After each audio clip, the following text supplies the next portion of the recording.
Hello, আসসালামু আলাইকুম everyone কেমন আছেন? আশা করি ভালো আছেন। আচ্ছা ভাই আপনারা বলেন, এই বিএনপি কি মানুষ হবে না? বিএনপির কি কোনো লজ্জা শরম ন্যূনতম জ্ঞান বুদ্ধি বলতে কিছু নেই? ওদের কাণ্ডকীর্তি যা করছে সবকিছু পানির মতো দিনের আলোর মতন পরিষ্কার।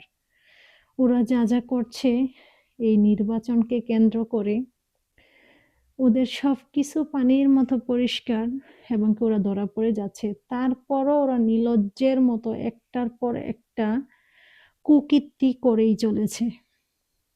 কুকীর্তি করেই চলেছে। ওদের কি লজ্জা হবে না? ওরা কি মানুষ হবে না? ওদের কাণ্ডকীর্তি দেখে ভাই আমি রীতিমতো লজ্জিত।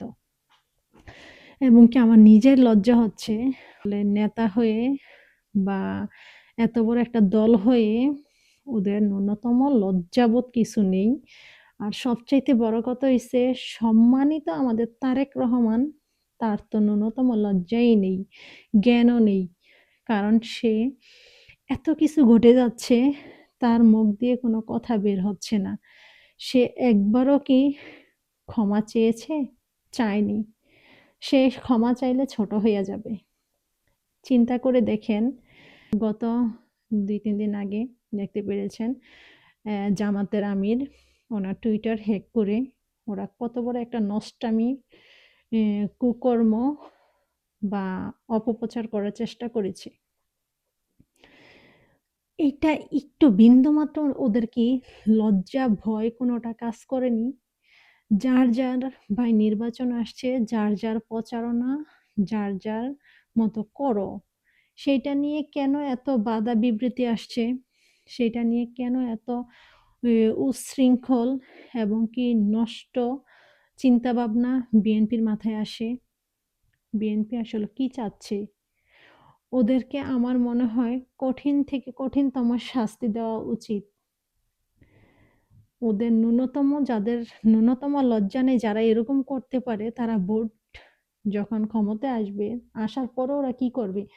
চিন্তা করে দেখেন আপনি এত বড় একটা অপরাধ করছে, এটা পানির মতন দিনের মতন পরিষ্কার হয়ে গেছে যে এটা জামায়াতের আমির শফিকুর রহমান দেয়নি বা ওনার টুইটার থেকে আসছে কিন্তু সে এরকম অপকর্ম এরকম কুৎসিত বিকৃত রুচির কথাবার্তা তার বলা সম্ভব না। বিকজ চিন্তা করে দেখেন আর ভোটের রইছে আমাদের কয়দিন? অল্প কিছুদিন রইছে। সেই জায়গায় নিশ্চয়ই একজন সুস্থ মস্তিষ্কের মানুষ এরকম বিশৃঙ্খল বা সৃষ্টি করবে না, এরকম কুৎসিত কথাবার্তা বলবে না নারীদেরকে নিয়ে। সে নারীদেরকে এবং কি ইসলামে নারীদেরকে যথেষ্ট সম্মান দেওয়া হয়েছে। আর সেই সম্মানটুকু এবং কি অধিকারটুকু ঠিক জামায়াতের আমির নারীদেরকে নিয়ে বলেছে এবং দেওয়ার চেষ্টা করছে বা দিবে সেইটাই বলেছে। কিন্তু ভোটের রইছে আর কয়েকদিন, ভাই তার তো মাথা খারাপ হয়নি।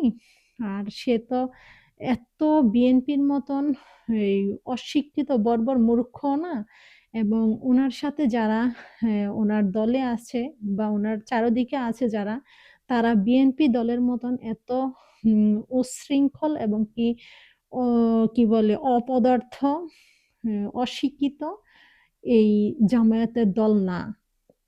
তো সেই ক্ষেত্রে এইটুকু ন্যূনতম বুদ্ধি নাই যে আমরা টুইটার হ্যাক করে এই ১ মিনিট ২ মিনিটের মাথায় ১-১.৫ মিনিটের মাথায় আবার স্ক্রিনশটটা নিয়ে আমরা ছেড়ে দিলে আমরা কি ধরা খাবো না? এটা কি বুঝবে না মানুষ কি এত বোকা? ডিজিটাল যুগে ঠিক অপকর্ম করাটা যতটা সহজ আবার ঠিক অপরাধীকে ধরাটা ততটাই সহজ। সো এই অপকর্মগুলো যে করে বেড়াচ্ছে বিএনপি, তারেক রহমানকে নিজেকে ডুবাচ্ছেন এবং কি তার নিজের মান-সম্মান নষ্ট করছেন। তো সেই ক্ষেত্রে তারেক রহমান কোনো পদক্ষেপ নিচ্ছে না এবং কি তারেক রহমান এটা নিয়ে এত একটা ভাব সে না জানার মতন কচি খোকার মতন পড়ে আছে। আর তার দলের এম চাঁদাবাজি, বদমাশি লোকগুলো যত আছে অপকর্ম করে বেড়াচ্ছে। যত উচ্ছৃঙ্খল কাজ কারবার করে, নষ্ট কাজ কারবার করে বেড়াচ্ছে। ওদের আসলেই বিবেক বুদ্ধি কম। ভোটের আগে যে এত কিছু করছে, ভোটকে এত উচ্ছৃঙ্খল একটা পরিবেশ তৈরি করতেছে ভোটের আগে।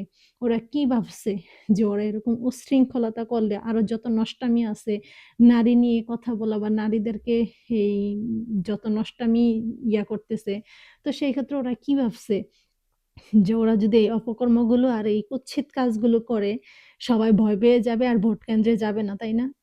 এইটা যদি ভাবে আর ওরা যদি একাই ওরা ভোট নিতে চায়, এইটা ভাবলো, ওদের সম্পূর্ণ বোকামি হবে। আর ওই চিন্তায় যেন ঘুম না নষ্ট করে, ঘুম নষ্ট করার দরকার নেই যে জামায়াত না থাকলে ভোটগুলো সব ওরা পাবে। এই যে এখন থেকেই মারামারি, খুনাখুনি এবং কি নারীদের উপরে বিভিন্নভাবে উচ্ছৃঙ্খল কথাবার্তা, অত্যাচার বা মানুষের উপর অত্যাচার। গতকালকে সেম, গতকালকে হাসনাত হাসনাত আব্দুল্লাহর সাথে প্রচারণার মধ্যে যেই ভাই থাকে একজন, তাকে বিএনপির লোক যে আঘাত করেছে, ছুরিঘাত করেছে, ছুরি দিয়ে এবং কি বিভিন্নভাবে আঘাত করেছে। ভাগ্যিস সে ব্যক্তি প্রাণে বেঁচে গেছে। ওরা এই নষ্টামিগুলো করার কারণ কি? আর ওরা যদি ক্ষমতায় আসার আগে এই নষ্টামিগুলো করে, তাহলে ওরা আসার পরে কি করবে? আমি শুধু ওইটা নিয়েই চিন্তিত।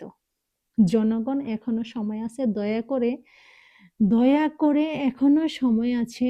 আপনারা সঠিক প্রার্থীকে বেছে নেন এবং কি সঠিক কাজগুলো করেন। বিবেক বুদ্ধিহীন লোকের মতন, শুধু অন্ধ লোকের মতন বিএনপির তালে পড়ে নাচবেন না। আর বিএনপি করেন ভালো কথা, কিন্তু এইটুকু সততা এবং কি সাহস থাকতে হবে যে যে অপরাধ করবে তার প্রতিবাদ করার সাহস থাকতে হবে, এবং যে আপনার ভালো করবে তার সুনাম করার সাহস থাকতে হবে।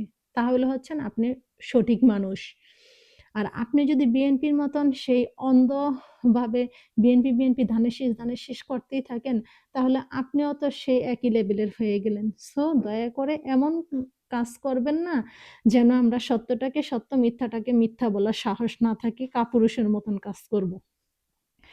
আবার দেখেন, ঢাকা ৮ আসনের আমাদের নাসিরউদ্দিন পাটোয়ারি, এই ভাইকেও খুব করে হেনস্থা করতেছে। ভিডিওতে ইতিমধ্যে সবাই দেখেছেন হয়তোবা। ওনাকে বিব্রতিকর প্রশ্ন করা হচ্ছে। উনি কোত্থেকে আসলো? ওনার বাড়ি কোথায়? ওনার পরিচয় কি? উনি কি করেন? ওনাকে চিনে না। এই ধরনের যত ফালতু কোয়েশ্চেন গুলো করে। আর ঠিক ওই লোকই আজকে দেখতে পারছেন হাতে বোতল নিয়ে খাইছে ধরা। তো বুঝেন এগুলো কার লোক আর কে বলাচ্ছে এগুলো? মির্জা আব্বাসের মুখে দিয়া, ওই যে বুড়া হয়ে গেছে, ক্ষমতার লোভ ছাড়ে না। মির্জা আব্বাস নিজের গদিটা ছাড়ে নাই। সম্মানের সহিত যদি সে গদিটা ছাড়তো, এত অসম্মানিত হইতো না, আর এত অসম্মানিত কথা শুনতে হইতো না। তো সেই ক্ষেত্রে ওনার বয়স হয়েছিল, যেগুলোর বয়স হয়েছে এগুলো যদি নিজের স্বেচ্ছায় সম্মানের সহিত গদিটা ছেড়ে দিয়ে ইয়াং পোলাপানের কাছে দিয়ে যেত, ইয়াং পোলাপানের সাথে তাদের কখনোই পারা সম্ভব না। এটা ওদের বোঝার উচিত ছিল। তো সেই ক্ষেত্রে ইয়াং পোলাপানের উপরে যদি দিয়ে দিত ওনাদের ক্ষমতাগুলো, তাহলে আজকে ওনাদের এত অসম্মানিত হইতো না। কিন্তু ওনারা হচ্ছে কি বলে ক্ষমতালোভী এবং কি চাঁদাবাজি। ভাবছে এই বয়সে এখন যদি ক্ষমতাটা ছেড়ে দেয়, চাঁদাবাজিটা এত কইরা খাইতে হবে না, হয়তো এই বয়সটা কিভাবে যাবে। এজন্য তারা ক্ষমতালোভী, এজন্য তারা ক্ষমতাকে ত্যাগ করছে না, ইয়াং জেনারেশনের হাতেও ক্ষমতা তুলে দিচ্ছে না, বরংস ওনারা একজন মুরব্বী হয়ে ওনারা যত উচ্ছৃঙ্খল কথাবার্তা বলে যাচ্ছে, উচ্ছৃঙ্খল ব্যবহার আচার করে যাচ্ছে, উনি এটা 100% শিওর বলা কওয়া শিখানো এই বিএনপির এবং কি আব্বাসের যে পাটোয়ারিকে হেনস্থা করা, ঢাকা ৮ আসনের নাসির পাটোয়ারিকে হেনস্থা করা, বিভ্রান্তিকর প্রশ্ন করে। আমরা সবার আগে হচ্ছে আমরা বাংলাদেশী এবং কি আমরা বাংলাদেশের নাগরিক, এবং কি সবার উপরে সত্য হচ্ছে আমরা মানুষ। আমার পরিচয়, আমার বাড়িঘর, আমার সবকিছু তো আমার সু আমি যদি অসৎ হই, আমার বাড়িঘর দিয়ে তো কিছু হবে না। আমি যদি অসৎ হই, আমার বাড়িঘরে কি করবে? আমার যোগ্যতায় কি করবে? আর আমি যদি সৎলোক হই, আমার বাড়িঘরের প্রয়োজন নেই, তো আমি রাস্তায় বসে নির্বাচন করব। তাতে সমস্যা কি? আমি যদি জনগণের কল্যাণে আসতে পারি। তো এরকম বিভ্রান্তিকর কথাবার্তা, কাজকর্ম বিএনপি করেই চলেছে। এটা আদৌ কবে শেষ হবে এবং কি আদৌ হবে কিনা জানি না। ওদের কি আল্লাহ একটু ন্যূনতম বিবেক বুদ্ধি দিবে কিনা? তো সেই ক্ষেত্রে বলি যে দয়া করে বিএনপির এই নষ্টামিগুলো ছাড়েন, নষ্ট চিন্তাভাবনা, নষ্ট কাজ-কারবারগুলো ছাড়েন। আপনারা পদে, পদে ধরা পড়ে গেছেন এবং কি ধরা পড়ে যাবেন। সো আর নিজেকে ছোট কইরেন না। অলরেডি ছোটর থেকে ছোট করে ফেলছেন। এখন মাটিতে মেশা পর্যন্ত নিজেকে একটু ধরে রাখার চেষ্টা করেন। আজকে এ পর্যন্তই। সবাই ভালো থাকবেন। আর ভিডিওটা সবাই একটু মনোযোগ দিয়ে দেখবেন দয়া করে। লাইক করবেন, কমেন্ট করবেন আর পারলে শেয়ার করে দিবেন। কথাগুলো সবার মধ্যে ছড়িয়ে দিবেন। ভালো থাকবেন সবাই। আল্লাহ হাফেজ। আসসালামু আলাইকুম।